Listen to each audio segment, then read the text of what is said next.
अब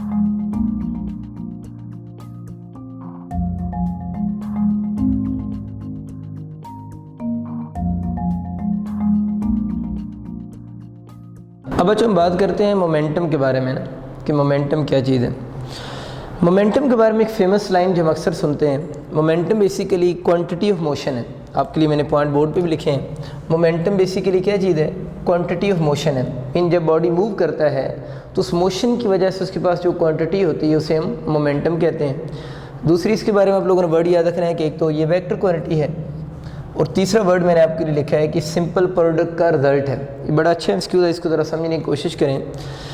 देखिए बच्चों, तीन तरह के प्रोडक्ट होते हैं ना, एक डॉट प्रोडक्ट होता है, एक क्रॉस प्रोडक्ट होता है, और एक सिंपल प्रोडक्ट भी होता है। सिंपल प्रोडक्ट हम किसे कहते हैं? सिंपल प्रोडक्ट को आप इस तरह समझ सकते हैं कि अगर आपके पास एक स्केलर क्वांटिटी को अगर हम किसी वेक्टर क्वांटिटी से मल्टीप्लाई करें तो फिर भी बच्चों आंसर वेक्टर ही आता है। क्या मैंने बताया? स्केलर को वेक्टर से मल्टीप्लाई करें तो आंसर वेक्टर ही आता है। इसको हम सिंपल प्रोडक्ट कहते हैं। अगर आपको याद हो तो डॉट प्रोडक्ट में जो दोनों क्वांटिटीज मल्टीप्लाइड होती हैं वो दोनों वेक्टर होती हैं, लेकिन आंसर स्केलर होता है। क्रॉस प्रोडक्ट में क्या होता है? जो दोनों मल्टीप्लाइड होती हैं दोनों वेक्टर होती हैं, लेकिन आंसर भी वेक्टर ही होता है। देखिए ये तो फिर उनसे डिफरेंट है।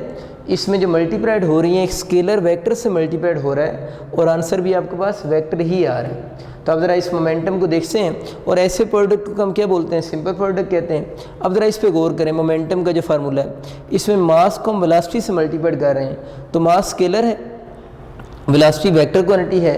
तो बेसिकली स्केलर को जब वेक्टर से मल्टीप्लाइड करें तो इस प्रोडक्ट को हम सिंपल प्रोडक्ट कहते हैं। इसलिए मैंने आपके सामने लिखा है कि मोमेंटम है तो वेक्टर क्वांटिटी, लेकिन किस प्रोडक्ट का रिजल्ट है? सिंपल प्रोडक्ट का रिजल्ट है, ये क्रॉस प्रोडक्ट का रिजल्ट नहीं है। ये पॉइंट आप लोगों ने याद रखना है। ठीक हो गया, हमें ये आइडिया हो गया कि मोमेंटम एक वेक्टर क्वांटिटी है। अब इसके कुछ छोटे से एमसीक्यूज देख लेते हैं। वेक्टर के ही एमसीक्यूज देखते हैं कि अगर ये वेक्टर क्वांटिटी है तो उससे रिलेटेड इसके कैसे एमसीक्यूज बन सकते हैं। एक बहुत फेमस एमसीक्यूज मैंने आपके सामने बोर्ड पे लिखा है। उसमें मुझे पूछा है कि कैलकुलेट डेल्टा पी, यानी चेंज इन मोमेंटम बताएं। किसका चेंज इन मोमेंटम बताना है? इसको ज़रा गौर करें। ये एक बॉडी है जो सर्कल में मूव कर रही है। इस बॉडी की मास m है।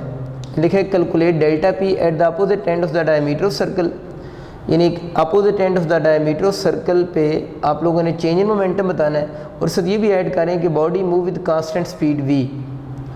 ये भी इसकी स्टेटमेंट में लफ्ज़ ऐड कर लें, थोड़ी मिसिंग स्टेटमेंट है कि बॉडी मूव कर रहा है विद कांस्टेंट स्पीड। किसके साथ? v कांस्टेंट स्पीड से बॉडी सर्कल में मूव कर रहा है। और क्वेश्चन उसका ये कि opposite end of the diameter of circle लफ्ज़ लिखा हुआ है। Opposite ends of the diameter of circle, मतलब इस एंड पे और इस एंड पे जब बॉडी पहुंचेगा तो उस वक्त आप लोगों ने इसका डेल्टा पी बताना है। और ये इन्फॉर्मेशन मैंने ऐड कर दी है कि बॉडी जो मूव कर रहा है वो किस स्पीड से?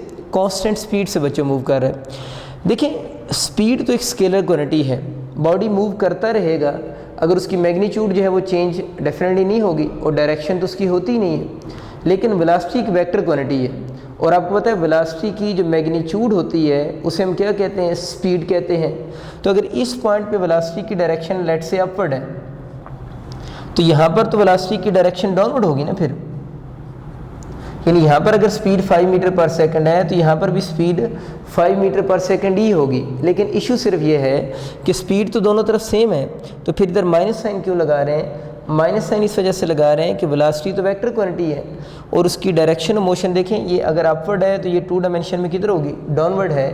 तो अपोजिट इन डायरेक्शन की वजह से इसके साथ माइनस साइन आया है। अब हमारा क्वेश्चन ये था कि डेल्टा पी बताएं। डेल्टा पी बच्चों आपको पता है कि final momentum minus initial momentum होता है, यानी P F minus P I होगा। Final momentum minus initial. Final देखिए मास m है, वेलोसिटी माइनस v है। मोमेंटम कैसे आता है? m को v से मल्टीप्लाई करें, तो m को जब माइनस v से मल्टीप्लाई करेंगे तो ये चीज़ क्या बन जाएगी? माइनस एम वी हो जाएगी। तो पी एफ यहाँ से जो बनेगा दैट इज़ इक्वल टू क्या होगा? माइनस एम वी होगा। यहाँ पर आप लोगों ने माइनस का साइन लगा देना है। अब इनिशियल मोमेंटम की अगर बात करेंगे तो इनिशियल मोमेंटम किसकी इक्वल है? m इंटू वी है, तो m इंटू वी हो गया। असल में बच्चों से जल्दी में गलती ये होती है कि वो ये समझते हैं इधर मोमेंटम पॉजिटिव होगा, इधर अपोजिट डायरेक्शन की वजह से नेगेटिव होगा, तो चेंज इन मोमेंटम का आंसर वो नल वेक्टर या ज़ीरो चूज़ कर लेते हैं। ये आपने गलती नहीं करनी। आप लोगों ने प्रॉपर इस मैकेनिज्म अब आप अंडरस्टैंड कर चुके हैं। अब ये भी माइनस एम वी हो गया, ये भी माइनस एम वी है, तो इसका आंसर जो बनेगा वो माइनस 2mv होगा। बस बच्चों बहुत इंपॉर्टेंट एमसीक्यूज़ है, आप लोगों ने इस ये वेक्टर जो मोमेंटम है उसकी वेक्टर फॉर्म आपको एक्सप्लेन कर रहा है, तो इस चीज़ को आप लोगों ने थोड़ा सा माइंड में भी रखना है। इसी से मिलता जुलता एक और एमसीक्यू देखते हैं। देखिए सपोज करें ये बॉल है और ये आपके पास कोई बॉल है आप लोगों ने इस बॉल को इस वॉल की तरफ थ्रो किया है और ये बॉल उस वॉल के ऊपर जाकर हिट कर रही है विद वेलोसिटी v के साथ। अब हम ये क्वेश्चन में बात मेंशन है कि इस बॉल का इस वॉल के साथ जो कुलियन है वो इलास्टिक कुलियन है, और आपको मुझे पता है कि इलास्टिक कुलियन में वेलोसिटी की जो मैग्नीट्यूड है वो चेंज नहीं होती, यानी मैग्नीट्यूड उसकी कांस्टेंट रहती है। लेकिन इस कुलियन की वजह से हमें ये तो पता है वेलोसिटी की अगर मैग्नीट्यूड यानी स्पीड चेंज नहीं हो रही, लेकिन ये तो बच्चों आपको आइडिया हो रहा है ना कि वेलोसिटी की क्या चेंज हो रही है, डायरेक्शन ऑफ मोशन चेंज हो रही है। अब हम लोगों ने क्यों कहा है कि वेलोसिटी की मैग्नीट्यूड चेंज नहीं हो रही, क्योंकि क्वेश्चन में हिंट क्या गिवन है, इलास्टिक कुलियन है, और इलास्टिक कुलियन के बारे में आप लोगों ने याद रखना है, इसमें बॉडी की वेलोसिटी की जो मैग्नीट्यूड है वो चेंज नहीं होती। अगर उसने हिट किया विद वेलोसिटी v से तो बाउंस बैक होगा विद वेलोसिटी किसके साथ, माइनस v के साथ बाउंस बैक होगा। इस केस में भी अगर आपका सेम क्वेश्चन आ जाए कि इस केस में भी आप चेंज इन मोमेंटम बताएं, यानी आपसे पूछते हैं आप डेल्टा पी बताएं, तो इस केस में हम डेल्टा पी कैसे कैलकुलेट करेंगे, बिल्कुल उसी तरह ही final momentum minus initial.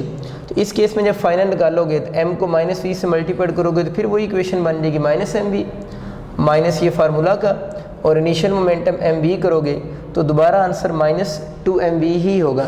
It mean कि इस सिचुएशन का आंसर भी change in momentum minus 2mv है और इस सिचुएशन का भी change in momentum minus 2mv है। तो ये मैंने आपको प्रैक्टिस करवाई है कि मोमेंटम कौन सी क्वांटिटी है, वेक्टर क्वांटिटी है, तो इसके वेक्टर होने के किस टाइप के एमसीक्यूज बन सकते हैं।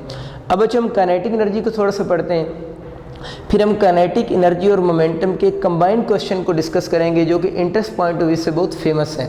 तो फर्स्ट ऑफ ऑल थोड़ी सी बात काइनेटिक एनर्जी पे कर लेते हैं। काइनेटिक एनर्जी आप सबको याद है कि energy possessed by a body due to its motion, due to its motion, कि किसी भी बॉडी के पास वो एनर्जी जो उसकी मोशन की वजह से होती है उस एनर्जी को हम काइनेटिक एनर्जी बोलते हैं। इसकी मैथमेटिकल फॉर्म बहुत फेमस मैथमेटिकल फॉर्म है, हम इसको लिख सकते हैं 1/2 mv²। m जो मास है, v यहाँ पर स्पीड है। ये जो v² बच्चों लिखा हुआ है, इस v² को मैं लिख सकता हूँ v.v। और अब आप ज़रा देखिए ये mv लिखा हुआ है, इस v² को v.v मैंने लिख दी है। इस mv को अभी हम लोगों ने पढ़ा है कि mv को हम क्या लिख सकते हैं, p भी लिख सकते हैं। तो इस mv की जगह पर मैंने नीचे p लिख दी है, ये mv की जगह पर p हो गया, ये डॉट उसी तरह और v, तीनों इसकी मैथमेटिकल फॉर्म बन गई। यहाँ से एक बड़ा इंपॉर्टेंट कंक्लूजन ये ड्रॉ हो जाता है। अब अगर आपका एमसीक्यू आता है कि काइनेटिक एनर्जी जो है वो किस प्रोडक्ट का रिजल्ट है, तो आपको बच्चे नज़र आ रहे हैं यहाँ से काइनेटिक एनर्जी किस प्रोडक्ट का रिजल्ट है, वो स्केलर प्रोडक्ट का रिजल्ट है, क्योंकि डॉट और स्केलर प्रोडक्ट एक ही बात है। और जितनी भी चीज़ें स्केलर प्रोडक्ट का रिजल्ट होती हैं वो सारी कौन सी क्वांटिटीज़ होंगी, स्केलर क्वांटिटीज़ होंगी। तो दो बातें होंगी, काइनेटिक एनर्जी का प्रोडक्ट पूछेगा तो kinetic energy the result of scalar product, और दूसरी बात आपको क्या बताइए कि काइनेटिक एनर्जी जो है वो खुद कौन सी क्वांटिटी होगी, फिर स्केलर क्वांटिटी होगी।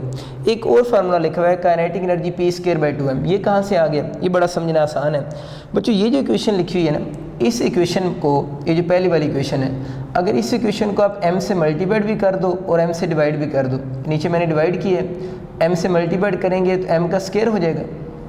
यानी आखिरी फार्मूला बनाने के लिए इस फर्स्ट इक्वेशन को मैंने m से मल्टीप्लाइड भी कर दी और डिवाइड भी कर दी, डिवाइड का m हो गया, ऊपर जब m लिखेंगे तो m से मिलकर m² हो जाएगा। अब ज़रा खुद सोचो, ये m² v² को तो हम p² नहीं लिख सकते, ये m² v² को मैंने p² लिख दी है, नीचे वही 2m हो गया। तो इसी फार्मूले से हम काइनेटिक एनर्जी का ये वाला फार्मूला भी ड्राइव कर सकते हैं। तो बच्चों ये बात होगी कि जो सारे आपके सामने बोर्ड पे फार्मूला लिखे हुए हैं, आप लोगों ने इनको माइंड में रखना है कि सारे फार्मूले किस एनर्जी के हैं, काइनेटिक एनर्जी के हैं। अब इन फार्मूला से बहुत अच्छे इंटरेस्ट के जो क्वेश्चन बनते हैं उनको हम जल्दी से रिवाइज करते हैं। देखो बच्चों, आप इस पहले फार्मूले को देखो जो आप लोगों ने सबसे पहले लिखा था, kinetic energy is equal to 1/2 mv²। अगर इस फार्मूले पे आप गौर करें तो आपको नज़र आ रहा है यहाँ से कि काइनेटिक एनर्जी का और मास का आपस में डायरेक्ट रिलेशनशिप है। तो देखिए मैंने आपके सामने लिखा है कि इसी फार्मूले को देख के जो सबसे पहला था कि काइनेटिक एनर्जी और मास का आपस में डायरेक्ट रिलेशनशिप है। लेकिन बच्चे अगर आप आखिरी फार्मूला देखें तो आखिरी फार्मूला में काइनेटिक एनर्जी का और मास का आपस में यहाँ से देखना है कौन सा रिलेशन है, इन्वर्स रिलेशन है। तो ये मैंने काइनेटिक एनर्जी और मास का इन्वर्स रिलेशन भी लिखा है। लेकिन आप लोगों ने याद रखना है कि ये इन्वर्स रिलेशन उस वक्त सिर्फ होल्ड करेगा जब बॉडी का P यानी मोमेंटम क्या होगा, कांस्टेंट होगा। अब बात ध्यान से सुननी है, काइनेटिक एनर्जी और मास के दो रिलेशन हैं। एक में काइनेटिक एनर्जी और मास का डायरेक्ट रिलेशन है, एक में काइनेटिक एनर्जी और मास का इन्वर्स रिलेशन है। अब इन्वर्स रिलेशन तो मैं क्लियर हो गया, हम उस वक्त यूज़ करेंगे जब आपको क्वेश्चन में ये चीज़ गिवन होगी कि बॉडी जो है उसका मोमेंटम कांस्टेंट है। ये हिंट है आप लोगों के पास, जब मोमेंटम कांस्टेंट वर्ड यूज़ करेगा तो हमेशा बच्चों काइनेटिक एनर्जी और मास का इन्वर्स रिलेशन ही होगा। लेकिन अगर काइनेटिक एनर्जी और मास का कोई क्वेश्चन आता है और उस क्वेश्चन में आपको मोमेंटम कांस्टेंट नहीं गिवन, तो फिर हमेशा आप लोगों ने याद रखना है हम लोगों ने काइनेटिक एनर्जी और मास का डायरेक्ट रिलेशन यूज़ करना है। तो मैं अक्सर कहता होता हूँ ये फिर जनरल फार्मूला है। जनरल फार्मूले का मतलब है हम हमेशा इसी को यूज़ करेंगे। और नीचे वाला कंडीशनल फार्मूला है। कंडीशनल फार्मूला मैं उसको कहता हूँ जिसकी कंडीशन अगर गिवन होगी तब उसको यूज़ करेंगे, अदरवाइज़ वो वाला फार्मूला बच्चों यूज़ नहीं होगा। देखते हैं कि एमसीक्यूज़ मैंने आपके सामने डायग्राम में 3 बॉडीज़ बनाए हैं, मूविंग बॉडीज़ हैं, तीनों मूव कर रहे हैं। एक की मास 1 किलोग्राम है, एक की मास 2 किलोग्राम है, एक की मास 3 kg है। क्वेश्चन उसके ये है कि सारे बॉडीज़ कर मूव रहे हैं, एरोज शो कर रहे हैं कि मोशन में है। Which body has maximum kinetic energy. Question बच्चों ये है कि इन बॉडीज़ में से किस बॉडी की मैक्सिमम काइनेटिक एनर्जी है। और आगे कंडीशन क्या लगा दी, इफ़ P कांस्टेंट।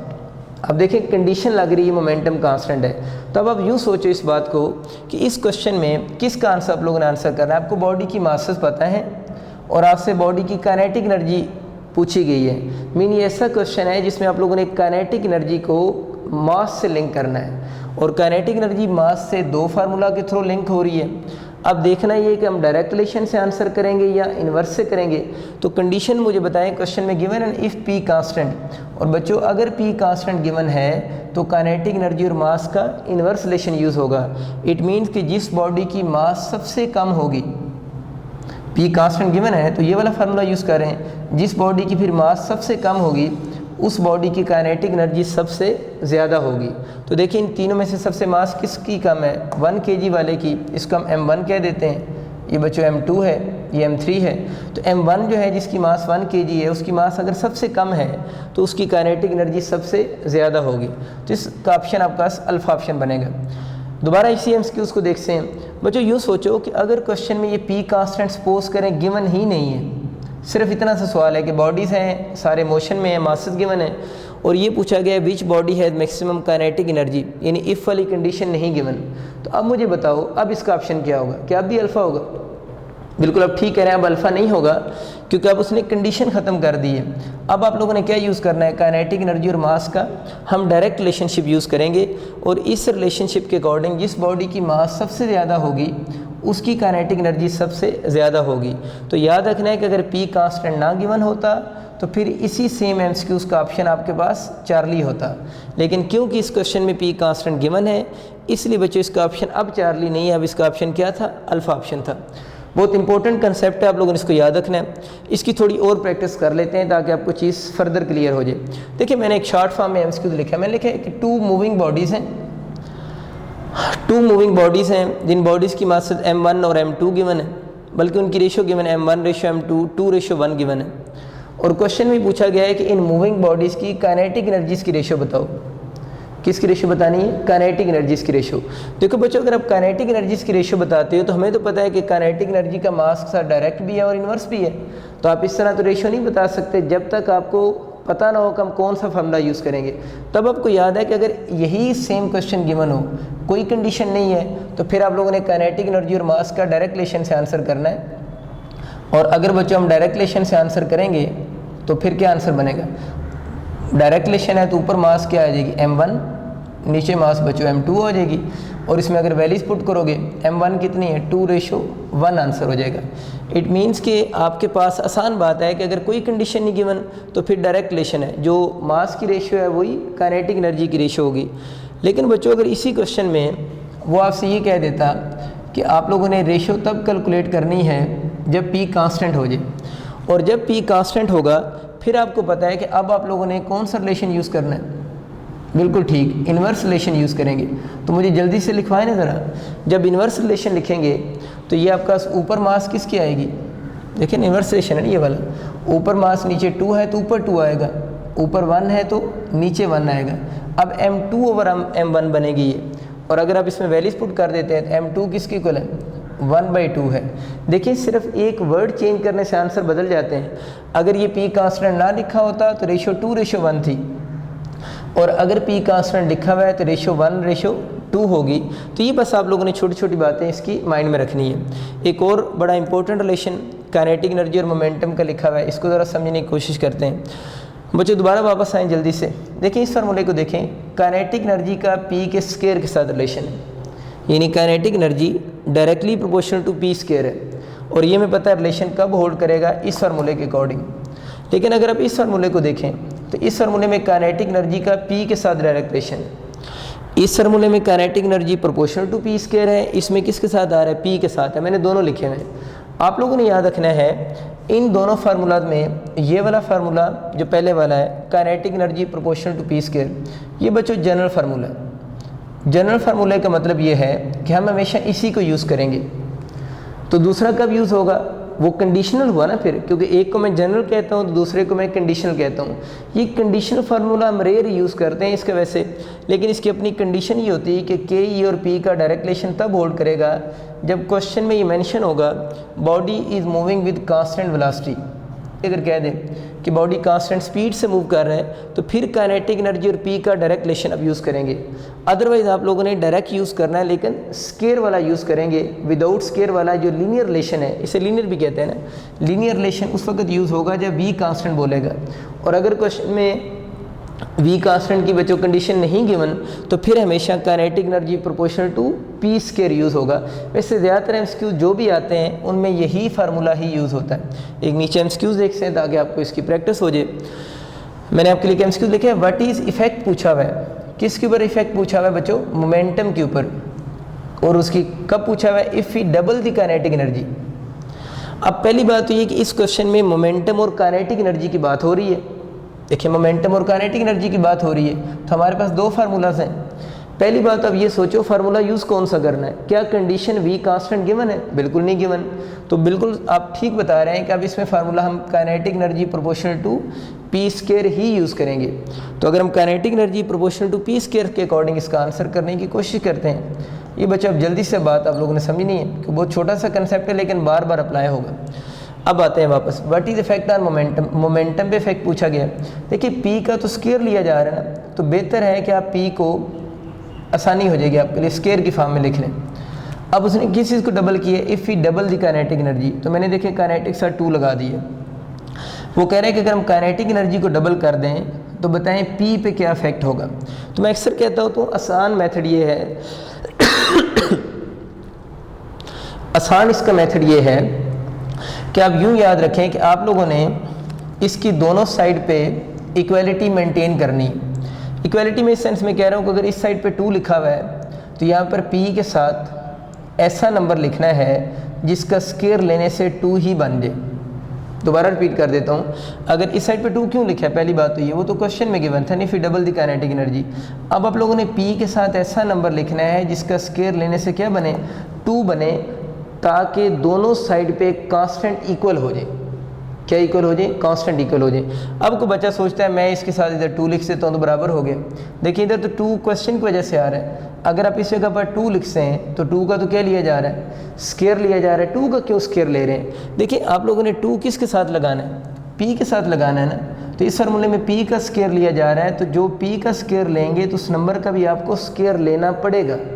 तो इसका मतलब है कि अगर आप इधर 2 लगाते हैं और आप ये कहते हैं काइनेटिक एनर्जी के डबल करने से मोमेंटम भी डबल हो गया है, तो इस बात का मतलब क्या है भला? इस बात का मतलब है कि अब आप जब इसको सॉल्व करेंगे तो 2 का स्क्वायर क्या हो जाएगा? 4 हो जाएगा। तो इधर 2 लिखा हुआ है, उधर क्या लिखा हुआ है? 4। ये तो बात इनकरेक्ट है। आप लोगों ने दोनों साइड को क्या करना है? इक्वल करना है। तो अब आप ज़रा सोचें इक्वल कैसे होंगी। तो बिल्कुल आप ठीक बता रहे हैं कि इसमें हम ये करेंगे कि हम अगर 2 का क्या लगा दें, इसके ऊपर अंडर रूट का साइन लिख दूँ मैं। अगर मैं इस 2 के ऊपर अंडर रूट का साइन लिख दूँ तो अब ज़रा खुद सोचो, अगर हम काइनेटिक एनर्जी को डबल कर रहे हैं तो P पे क्या इफेक्ट हो रहा है? P आपका अंडर रूट 2P बन रहा है। लेकिन इसका जब हम स्क्वायर ओपन करेंगे तो ये स्क्वायर अंडर रूट से कैंसिल हो जाएगा, तो ओवरऑल आंसर क्या बना? 2 ही बना, ताकि दोनों साइड क्या होगी? बैलेंस होगी। अब अगर आपके एमसीक्यू आता है कि काइनेटिक एनर्जी को डबल करने से मोमेंटम पे क्या इफेक्ट होगा, तो आप 2 चूज़ करोगे या अंडर रूट 2? बिल्कुल ठीक, हम अंडर रूट 2 चूज़ करेंगे कि काइनेटिक एनर्जी को डबल करने से मोमेंटम कितने टाइम? अंडर रूट 2 टाइम जो है वो इंक्रीज़ कर गया है। इसकी थोड़ी और प्रैक्टिस कर लेते हैं। दोबारा देखें, देखिए काइनेटिक एनर्जी को सपोज करें बच्चों, मैं कहता हूँ 4 टाइम इंक्रीज़ कर रहे हैं। काइनेटिक एनर्जी को हम कितने टाइम? 4 टाइम इंक्रीज़ कर रहे हैं। और आपसे क्वेश्चन ये पूछा गया, बताएं मोमेंटम पे क्या इफेक्ट होगा। तो मैंने क्या बताया? हम दोनों साइड को बैलेंस करेंगे। ये तो बहुत आसान है। अब हम मोमेंटम के साथ ऐसा नंबर लिखेंगे जिसका स्क्वायर लेने से क्या बन जाए? 4 बन जाए। तो खुद सोचो P के साथ क्या लिखें जिसका स्क्वायर लेने से 4 बनेगा? बिल्कुल ठीक, आप बता रहे हैं 2 लिखेंगे। इसका मतलब ये हो कि काइनेटिक एनर्जी को अगर 4 टाइम इंक्रीज़ करेंगे तो मोमेंटम बच्चों कितने टाइम इंक्रीज़ हो जाएगा? 2 टाइम इंक्रीज़ हो जाएगा। अब मुझे आप ज़रा ये बताओ, इस क्वेश्चन का आंसर यहाँ पर 2P ठीक होगा या 4P ठीक होगा? तो अक्सर बच्चे ये समझते हैं कि इसको ओपन करके यहाँ लिखना है। ओपन करके अगर लिखना होता सपोज करें तो फिर P का स्क्वायर होता ना, तो ओपन नहीं करना होता। आप लोगों ने उस जो भी आपको पावर गिवन है उसके इनसाइड वाला ऑप्शन ही लिखना होता है। तो इनसाइड वाला ऑप्शन इसका 2P बनेगा। अगर काइनेटिक एनर्जी 4 टाइम हो तो मोमेंटम कितने टाइम? 2P टाइम बनेगा। एक और इसका फॉर्मेट, बहुत खूबसूरत फॉर्मेट, उस पर बात करते हैं। देखें बच्चे, इस फार्मूले को ज़रा गौर करो, बल्कि आप सबसे पहले फार्मूले पे आ जाओ। P is equal to mv। अब बच्चों ज़रा देखें, इस फार्मूले में अगर v कांस्टेंट हो जाए, v को कांस्टेंट कर दें, तो P का यानी मोमेंटम का और मास का आपस में डायरेक्ट रिलेशन है। तो ये मैंने बेसिक फार्मूला से लिखा है, P इज़ इक्वल, चलिए मैं दोबारा लिख सकता हूँ, P equal to mv formula है ना। इस फार्मूले से लिखा है कि मोमेंटम का और मास का आपस में डायरेक्ट रिलेशनशिप है। अब आप इस फार्मूले पे आ जाए ज़रा। ये फार्मूला लिखा है kinetic energy P square by 2m। अब बच्चों फॉर द टाइम बिंग अगर आप ये सोचते हैं कि इस बॉडी की मैं चलें अब काइनेटिक एनर्जी को अगर कांस्टेंट कर दूं, अगर इस फार्मूले में काइनेटिक एनर्जी कांस्टेंट हो जाए तो 2 तो वैसे ही कांस्टेंट है। अगर काइनेटिक एनर्जी मैंने बोला है कांस्टेंट हो जाए तो 2 तो वैसे ही कांस्टेंट है। ये वाला कांस्टेंट इस कांस्टेंट से कैंसिल हो गया, तो इधर P स्क्वायर बच गया, उधर जाकर m हो गया। तो ये इक्वेशन आपके सामने लिखी कि P square proportional to m। तो ये जो P square proportional to m असल में लिखा हुआ है इस फार्मूले से है। और ये फार्मूला बच्चों कब वैलिड है? जब काइनेटिक एनर्जी क्या होगी? कांस्टेंट होगी। जिसकी ये कंडीशन बन गई ना फिर कि P square proportional to m हम तब लिखेंगे जब काइनेटिक एनर्जी क्वेश्चन में कांस्टेंट गिवन होगी। और अगर काइनेटिक एनर्जी क्वेश्चन में कांस्टेंट नहीं गिवन तो जनरल फार्मूला आपका ये बनेगा, P प्रोपोर्शनल टू क्या होगा? m होगा। मैंने एक छोटा सा एमसीक्यू लिखा है। एमसीक्यूज ये है, इफ़ m1 रेशो m2 आपको गिवन है 4:9, इन 2 मासेस के आपको रेशो गिवन है 4:9। और क्वेश्चन उसका ये है क्या मोमेंटम की रेशो बताओ, यानी मास की रेशो गिवन है और आपसे किसकी रेशो पूछ रहा है? मोमेंटम की रेशो। अगर जनरल क्वेश्चन है तो हम इसी फार्मूले से इसको सॉल्व करेंगे, क्योंकि अभी तक कोई कंडीशन तो गिवन नहीं है। तो अगर इसको सॉल्व करेंगे तो कौन सा रिलेशन होगा? डायरेक्ट रिलेशन का मतलब क्या है? जो मास की रेशो है वही मोमेंटम की रेशो होगी। डायरेक्ट रिलेशन का मतलब ये होता है, ये वाला जो डायरेक्ट, लीनियर डायरेक्ट मुझे इसे कहना चाहिए। तो ये रेशो क्या बन जाएगी? 4:9 हो जाएगी। बिल्कुल ठीक।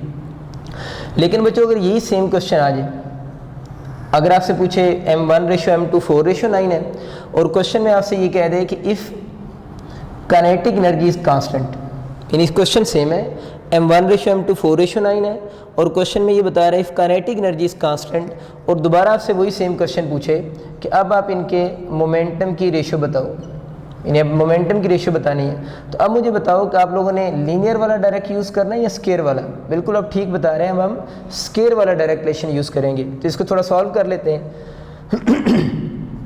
देखिए ना, P square proportional to m है ना। अगर मैं इसकी दोनों साइड पे अंडर रूट ले लूँ तो ये स्केयर अंडर रूट से कैंसिल हो गया। तो तो आपके पास क्या बन जाएगा, P is proportional to under root m हो जाएगा फिर, यानी फिर फार्मूला बनेगा P proportional to under root m, रहेगा डायरेक्ट रिलेशन लेकिन विद अंडर रूट के साइन के साथ होगा। इसको जल्दी से सॉल्व भी कर लेते हैं, तो P1/P2 ये बच्चों क्या बनेगा, अंडर रूट। आप सेपरेट अंडर रूट भी लिख सकते हैं डिवीजन में और इकट्ठा भी लिख सकते हैं, ये आपकी मर्ज़ी है, m1/m2 होगा। अब इसमें अगर आप बच्चों वैल्यूज पुट करते हैं तो m1/m2 आपको कितने गिवन है, 4:9 है, यहाँ पर 4 और 9, तो आंसर कितना बन जाएगा, 2/3 हो जाएगा। तो बस ये चीज़ याद रखनी है कि P1/P2 जो बनेगा वो 2/3 हो जाएगा। आखिरी बात, ये जो मैंने सबसे पहले आपको क्वेश्चन करवाया ना, जिसमें चेंज इन मोमेंटम पूछा हुआ था, तो इसमें मैंने आपको क्या बोला था, बॉडी की स्पीड क्या है, कांस्टेंट है। अगर इसी क्वेश्चन में आपका कभी क्वेश्चन आ जाए चेंज इन काइनेटिक एनर्जी बताएं, तो मुझे बताओ यहाँ पर काइनेटिक एनर्जी क्या होगी, हाफ mv², यहाँ पर भी क्या होगी, हाफ mv² होगी, क्योंकि काइनेटिक एनर्जी के साथ माइनस साइन तो नहीं आएगा ना, काइनेटिक एनर्जी तो स्केलर है, तो चेंज इन काइनेटिक एनर्जी इस केस में क्या होगी, 0 होगी। दोबारा रिपीट कर रहा हूँ कि काइनेटिक एनर्जी तो स्पीड पे डिपेंड करती है, यहाँ पर भी स्पीड v है, यहाँ पर भी स्पीड v है, तो final kinetic minus initial kinetic का आंसर 0 होगा। तो इस क्वेश्चन में अगर चेंज इन मोमेंटम पूछे तो वो 0 मैंने अभी आपको बताया नहीं है, लेकिन चेंज इन काइनेटिक पूछेगा तो वो 0 है। सेम इधर भी है, इधर भी चेंज इन मोमेंटम हमने पढ़ा था 0 नहीं है, लेकिन इस क्वेश्चन में भी चेंज इन काइनेटिक एनर्जी की अगर बात करेगा तो वो 0 होगी। तो बच्चों लास्ट लेक्चर में मैंने आपके साथ काइनेटिक एनर्जी और मोमेंटम के कुछ रिलेशनशिप डिस्कस किए थे, उससे एक छोटा सा पार्ट रह गया था, अभी उस पर बात करते हैं। ये कुछ क्वेश्चन फिजिक्स के इंटरेस्ट में परसेंटेजेस के भी आते हैं कि काइनेटिक एनर्जी और मोमेंटम की परसेंटेज के क्वेश्चन आते हैं, उन क्वेश्चंस को देखते हैं हम कैसे सॉल्व करेंगे। क्वेश्चन की 2 टाइप्स हैं। जो फर्स्ट टाइप है वो काइनेटिक एनर्जी की परसेंटेज आपको गिवन होती है और मोमेंटम की परसेंटेज आप लोगों ने बतानी होती है। यानी फर्स्ट कैटेगरी क्या है, काइनेटिक एनर्जी की परसेंटेज गिवन होगी और मोमेंटम को आप लोगों ने परसेंटेज उसकी बतानी होगी। और हमारे जो क्वेश्चन आते हैं ज़्यादातर वो जब काइनेटिक एनर्जी की परसेंटेज आपको गिवन होती है वो लार्ज परसेंटेज गिवन होती है। लार्ज मीन वो 100%, 200% या 300% की फॉर्म में क्वेश्चन गिवन होते हैं। तो पहले वो क्वेश्चन की बात करते हैं जिनमें आपको काइनेटिक एनर्जी की परसेंटेज गिवन होगी और वो परसेंटेज मोर देन 100% होगी या 100% होगी। इन क्वेश्चन में बात करते हैं। इसके लिए आप एक छोटी सी चीज़ सोचें। आप सपोज करें कि एक चीज़ की जो प्राइस है वो 20 रुपीज़ है और कोई ऐसा इशू है कि उस चीज़ की जो परसेंटेज है, उस चीज़ की जो प्राइस है वो 100% इंक्रीज़ होगी। यानी 20 रुपये की पहले वो थी और उसकी जो प्राइस है वो 100% इंक्रीज़ होगी। तो आपका क्या ख्याल है, वो 120 रुपये की हो जाएगी, यानी 120 रुपीज़ की होगी? क्या सोच रहे हैं आप लोग? बिल्कुल ऐसा नहीं होगा, आप ठीक कह रहे हैं। 120 रुपीज़ की नहीं हो जाएगी, बल्कि अगर वो 20 रुपीज़ की थी और उसकी प्राइस अगर 100% इंक्रीज़ होगी, तो 100% इंक्रीज़ होने का मतलब है जितने की चीज़ वो पहले थी उससे उसकी प्राइस डबल होगी। बिल्कुल आप ठीक कह रहे हैं अब कि अगर वो 20 रुपीज़ की थी तो 100% इंक्रीज़ होने का मतलब है उसकी प्राइस कि वो अब 40 रुपीज़ की होगी। कोई भी चीज़ जब 100% इंक्रीज़ होती है, इसका मतलब ये नहीं होता कि हम उसके अंदर 100 ऐड कर दें, इसका मतलब होता है जितनी उसकी पहले प्राइस थी उससे वो डबल होगी। डबल होने का हम 2 टाइम्स भी कह सकते हैं। ये इसी को यूज़ करके हम अपनी एक स्केल बनाते हैं और उस स्केल की मदद से हम अपने क्वेश्चन सॉल्व करेंगे। तो आप लोगों ने याद रखना है, कोई भी चीज़ जब 100% इंक्रीज़ होती है तो 100% इंक्रीज़ होने का मतलब वो पहले से क्या होगी, डबल होगी। डबल मीन 2 टाइम्स होगी। इसी को आप आगे यूज़ करके हम काम कर लेते हैं। 200% इंक्रीज़ का मतलब क्या होता है, वो चीज़ 3 टाइम्स होगी। 300% का मतलब 4 टाइम, 400 का मतलब 5 times and so on, 6 and so on आप नीचे लिख सकते हैं। 600 का टाइम्स आप लिख सकते हैं। अब इसको याद आप कैसे रखेंगे? इसको याद रखने का तरीका ये है, देखिए यहाँ पर जो नंबर लिखा होता है ना परसेंटेज के साथ, और इधर एक नंबर टाइम के साथ लिखा होता है। याद रखने का मेथड ये कि यहाँ पर जो भी नंबर लिखा होगा आप यूँ भी याद रख सकते हैं कि उस नंबर के अंदर हम 1 ऐड करके उसके साथ टाइम्स लगा दें। यानी 400% का मतलब 4 के अंदर 1 ऐड करें तो कितना बन गया, 5 टाइम्स। यानी इस नंबर से एक ज़्यादा टाइम्स बनता है असल में। याद रखने के लिए बता रहा हूँ आपको। अब यहाँ पर वो रूल अप्लाई करें, 300% का मतलब क्या होगा, 3 से एक नंबर ज़्यादा करें तो 4 टाइम्स बनेगा। 200% का मतलब 2 के अंदर 1 ऐड करें 3 टाइम्स बनेगा। तो ये बस आप लोगों ने टेक्निक याद रखने के लिए कर सकते हैं। अब आप सोचें ज़रा जल्दी से कि अगर 600%, जो भी मैं थोड़ी देर पहले बोल रहा था, 600% इंक्रीज़ का मतलब कितने टाइम बनेगा? आप ठीक बता रहे हो, 6 के अंदर हम 1 ऐड करेंगे तो कितने टाइम बनेगा? 7 टाइम्स बनेगा। तो अगर ये आ जाए कि 700% कोई चीज़ इंक्रीज़ हुई है तो 7 के अंदर 1 ऐड करेंगे तो कितना बन गया? 8 टाइम्स बनेगा। बस एक छोटी सी बात थी जो आप लोगों ने याद रखनी है। इसका भी यूज़ देखते हैं कि इस बात को अगर हम मेमोराइज़ कर लेते हैं तो हमारे क्वेश्चन बड़ा ईजिली सॉल्व हो जाएंगे। ये हम लोगों ने कल फार्मूला पढ़ा था, काइनेटिक एनर्जी P²/2m होता है। अगर यहाँ पर मास कांस्टेंट हो जाए तो kinetic energy proportional to P² हम लिख सकते हैं। एक क्वेश्चन ज़रा देखें जल्दी से जो मैंने आपके लिए लिखा है। इसमें बच्चे वो कह रहे हैं इफ़ काइनेटिक एनर्जी आपको गिवन है, if kinetic energy body is increased 300%, कि काइनेटिक एनर्जी 300% इंक्रीज़ हो गई है। What is increase in momentum, यानी मोमेंटम में इंक्रीज़ पूछी गई है और सारे ऑप्शन आप देख रहे हैं आपको परसेंटेज में गिवन है, यानी जितने भी ऑप्शन हैं मोमेंटम के वो भी परसेंटेज की फॉर्म में गिवन है। इसका बच्चे आसान सी टेक्निक ये है कि आपको काइनेटिक एनर्जी जो परसेंटेज की फॉर्म में गिवन है, आप इस स्केल को यूज़ करके उस परसेंटेज को पहले टाइम्स या नंबर में कन्वर्ट कर लें, यानी परसेंटेज को टाइम्स में आप कन्वर्ट कर लें तो क्वेश्चन बहुत आसान हो जाएगा। देखते हैं कैसे कन्वर्ट करेंगे। कितनी काइनेटिक एनर्जी इंक्रीज़ हुई है? 300%। इस स्केल से देखें तो 300% का मतलब कितने टाइम होता है? 4 टाइम्स होता है। तो अब जब इस क्वेश्चन को आप सॉल्व करेंगे तो आप लोगों ने यहाँ परसेंटेज की वैल्यूज़ पुट करने की बजाय हम यहाँ पर टाइम्स पुट कर लेते हैं। तो 300% इंक्रीज़ होने का मतलब कितने टाइम होगा? 4 टाइम्स। अब काइनेटिक एनर्जी 4 टाइम इंक्रीज़ होगी। अब हमें ये टेक्निक तो पता है कि हम लोगों ने दोनों साइड को बैलेंस करना होता है। तब आप लोगों ने P के साथ ऐसा नंबर लिखना है दोनों साइड बैलेंस हो जाए। तो अब सबको याद है कि अगर इसके साथ 2 लिखेंगे तो 2 का स्क्वायर लेने से क्या बन जाता है? 4 बन जाता है। तो ये साइड बैलेंस है। इट मीन्स कि आप लोगों ने स्टेप करेक्ट किया है क्योंकि दोनों साइड बैलेंस हो रही हैं। तो काइनेटिक एनर्जी 4 टाइम इंक्रीज़ होने से मोमेंटम कितने टाइम इंक्रीज़ हुआ है? 2 टाइम्स। और हमें पता है काइनेटिक एनर्जी 4 टाइम इंक्रीज़ होने का मतलब क्या है? 300%, जो कि क्वेश्चन था। और काइनेटिक एनर्जी जब आपका 4 टाइम इंक्रीज़ हुई है तो मोमेंटम पहले से डबल हो रहा है। अब ये भी आपके एमसीक्यूज़ इस तरह के भी बन सकते थे कि इधर ऑप्शन में लिखा होता है कि मोमेंटम 2 टाइम्स हो जाएगा, लेकिन अब देख लें उसने ऑप्शन जो लिखे हैं वो 2 टाइम्स नहीं बल्कि परसेंटेज की फॉर्म में लिखे हुए हैं। तो यहाँ पर मोमेंटम का जो भी नंबर आएगा उसी दोबारा स्केल को यूज़ करके हम उस नंबर को वापस परसेंटेज में भी कन्वर्ट कर सकते हैं। देखिए अगर यहाँ पर 2 आ रहा है तो अगर यहाँ पर हम 2 लिखेंगे तो इसका मतलब है 2 टाइम्स का मतलब कितने % बन रहा है? 100% बन रहा है। तो हमारा ऑप्शन कौन सा होगा? 100% होगा।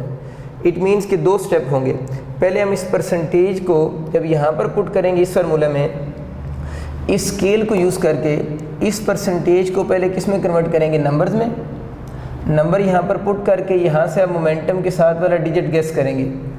और अगर ऑप्शन मोमेंटम की भी परसेंटेज में गिवन हो तो इस डिजिट को यूज़ करके हम दोबारा वापस किस में आ सकते हैं? परसेंटेज में वापस आ सकते हैं। जिस तरह 2 टाइम्स का मतलब मैंने बताया आपको कितने %? 100% इसका ऑप्शन होगा। नेक्स्ट आगे बच्चे मूव करते हैं।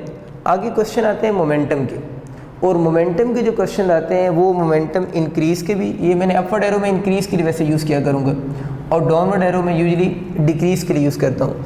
तो मोमेंटम इंक्रीज़ के क्वेश्चन भी आते हैं और मोमेंटम डिक्रीज़ के भी क्वेश्चन आते हैं। याद अब आप लोगों ने ये रखना है कि मोमेंटम इंक्रीज़ या डिक्रीज़ के जो क्वेश्चन आएंगे उसके लिए आप लोगों ने स्केल जो मेमोराइज़ करनी उसको पे गौर करते हैं। स्केल मैंने लिखी 10%, 20, 30, 40।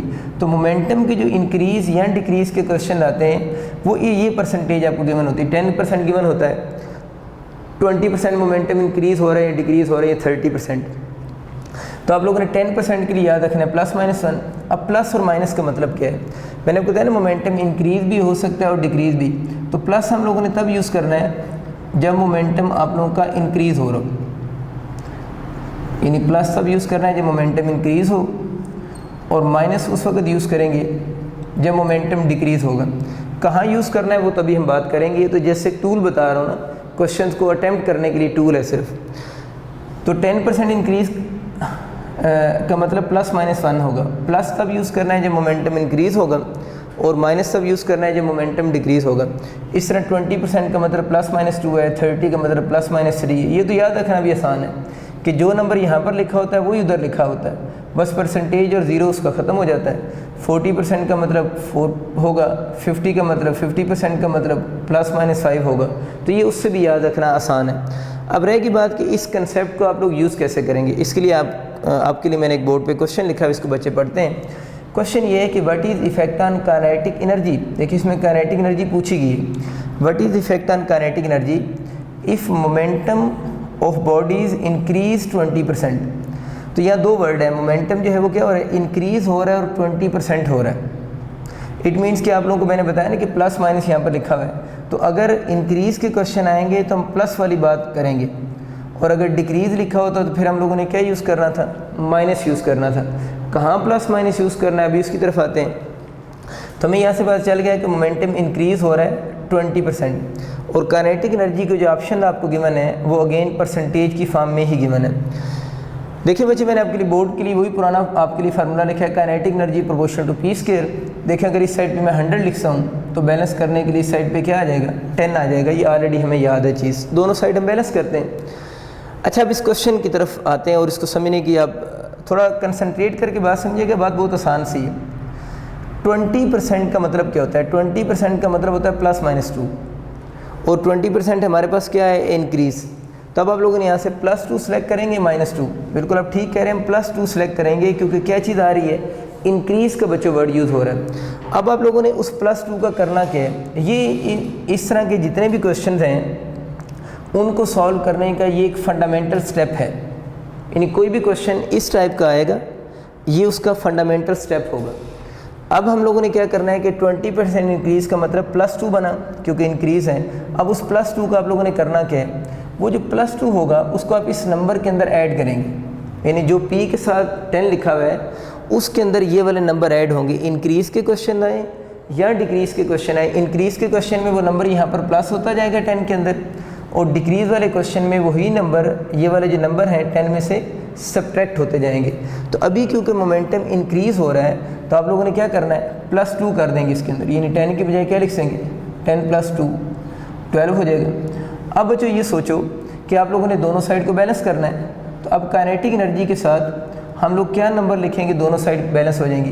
तो 12 इधर लिखा है, 12 कैसे है, 10 के अंदर ये वाला 2 ऐड हुआ है। क्यों ऐड हुआ है, इस 20% की वजह से। इस 12 का अब आप लोगों ने स्क्वायर लेके दोनों साइड बैलेंस होंगी ना, क्योंकि इधर 12 का स्क्वायर ले जाए तो 12 का स्क्वायर क्या बनेगा, 144। इस बात का मतलब ये हुआ कि 20% इंक्रीज़ की वजह से यहाँ से स्केल से देख के आप लोगों ने 10 के अंदर 2 ऐड किया, 12 हो गया, और साइड बैलेंस करने के लिए इसका स्क्वायर यहाँ लिखा जो कि 144 आ रहा है। अब ये देखना है कि काइनेटिक एनर्जी कितनी इंक्रीज़ हुई है। तो देखो बच्चों, पहले काइनेटिक एनर्जी कितनी थी, 100, अब कितनी है, 144। तो कितना इंक्रीज़ आया है, 44 का इंक्रीज़ आया ना, क्योंकि 100 थी पहले, अब 144 है। तो 144 - 100 कितना बन गया, 44। इसका मतलब ये हुआ कि जो काइनेटिक एनर्जी है वो फिर कितने % इंक्रीज़ हुई है, 44% काइनेटिक एनर्जी क्या करेगी, इंक्रीज़ करेगी। ये फर्स्ट टाइम आप लोग समझ रहे हैं। अगर जो बच्चे उनको मेथड थोड़ा मुश्किल लग रहा होगा, लेकिन अभी मैं इसकी प्रैक्टिस करवाता हूँ, ये with in second question attempt हो जाता है। सपोज करें कोई बच्चा कहता है नहीं काइनेटिक एनर्जी इंक्रीज़ नहीं हुई 20%, जो काइनेटिक एनर्जी है वो हम इंक्रीज़ की बजाय बात करते हैं, काइनेटिक एनर्जी जो है वो डिक्रीज़ हुई है। यानी वो काइनेटिक एनर्जी इंक्रीज़ के लिए सॉल्व नहीं करवाना चाह रहा, वो कहते हैं काइनेटिक एनर्जी क्या हो रही है, डिक्रीज़ हो रही है। ठीक होगी बात, इसको छोड़ देते हैं, ये तो क्वेश्चन हल हो गया ना, इसकी बात ख़त्म होगी। अब अगर काइनेटिक एनर्जी डिक्रीज़ हो रही है, परसेंटेज उसने 20 रखी है अगर, तो अब मुझे बताओ 20% डिक्रीज़ हो तो आप प्लस करेंगे, माइनस, बिल्कुल आप ठीक बता रहे हैं, -2 करेंगे। किसके अंदर करेंगे, इसी फंडामेंटल स्टेप में। इस फंडामेंटल स्टेप में अब 10 में से 2 माइनस करें ना, 10 में से 2 माइनस करेंगे तो कितना हो जाएगा, 8। क्या बताया था, इसको बैलेंस करना होता है आप लोगों ने। बैलेंस करने के लिए इधर किसका स्केयर लिया जा रहा है, 8 का स्केयर कितना होगा, 64। अब ज़रा खुद सोचो, मोमेंटम अगर डिक्रीज़ हो रहा है तो काइनेटिक एनर्जी ने भी डिक्रीज़ होना है। अब पहले काइनेटिक एनर्जी कितनी थी, 100, अब काइनेटिक एनर्जी के साथ कितना आ रहा है, 64। तो अब आप लोगों ने बताना है काइनेटिक एनर्जी जो है, ये वाली काइनेटिक एनर्जी कितने % डिक्रीज़ हुई है। तो 100 में से 64 को माइनस करो तो कितने % डिक्रीज़ हुई है, 36% काइनेटिक एनर्जी क्या करेगी, डिक्रीज़ होगी। तो जब मोमेंटम 20% डिक्रीज़ होगा तो आप लोगों ने यहाँ पर प्लस नहीं यूज़ करना, बल्कि क्या यूज़ करना है, माइनस। तो -2 आप लोगों ने 10 में से 2 को माइनस किया, 8 हो गया। 8 का स्क्वायर 64 हो गया। अब देखना है काइनेटिक एनर्जी कितने % डिक्रीज़ हुई है, तो जिस तरह इंक्रीज़ निकाली थी उसी तरह डिक्रीज़ निकालेंगे कि 100 में से इसको माइनस कर दो तो डिफरेंस कितना आ रहा है, 36% आ रहा है। आपके लिए एक और चले मैं क्वेश्चन करवा देता हूँ ताकि अगर किसी बच्चे को कन्फ्यूजन है तो वो सॉल्व हो जाए। 20% को छोड़कर अब बात करते हैं, थोड़ा शॉर्ट फॉर्म में लिखता हूँ मैं कि काइनेटिक एनर्जी जो है उसकी आप लोगों ने परसेंटेज बतानी है। इफ़ जो P है ना मोमेंटम, आप लोगों का मोमेंटम 10% इंक्रीज़ हो गया, यानी काइनेटिक एनर्जी बताएं कितनी चेंज होगी if momentum is increase 10%। Momentum बच्चों आप लोगों का 10% अगर इंक्रीज़ हुआ है तो इसको देखिए अब हम कैसे सॉल्व करेंगे। मोमेंटम उसने 10% लिया है और काइनेटिक एनर्जी में इंक्रीज़ बतानी है। ज़रा स्केल से देखो 10% इंक्रीज़ हुआ है डिक्रीज़, इंक्रीज़ हुआ है तो क्या करेंगे, +1 करेंगे। इसके अंदर आप +1 ऐड करें, 10 के अंदर +1 करें तो 11 हो गया, तो 10 इंक्रीज़ की वजह से प्लस किया। अब आपको पता है इसका स्क्वायर यहाँ लिखते हैं, तो 11 का स्क्वायर 121। अगर 121 हुआ है तो मुझे बताओ काइनेटिक एनर्जी कितने % इंक्रीज़ हुई है, पहले 100 थी या 121, डिफरेंस कितना आ रहा है 21 का। इसका मतलब ये हुआ है कि अगर मोमेंटम 10% इंक्रीज़ हो रहा है तो यहाँ से डिफरेंस बन रहा है 21 का, तो हम बोलेंगे जो काइनेटिक एनर्जी है वो बच्चों आप लोगों की 21% क्या हो जाएगी, इंक्रीज़ हो जाएगी। बस ये आप लोगों ने कंसेप्ट माइंड में रखना है कि काइनेटिक एनर्जी या मोमेंटम के जो परसेंटेज के क्वेश्चन आते हैं इन्हीं 2 टाइप्स के आते हैं। तो आपके इंटरेस्ट में फिजिक्स वाला पोर्शन ये मेथड सीखने से आपका अटैम्प्ट हो जाएगा।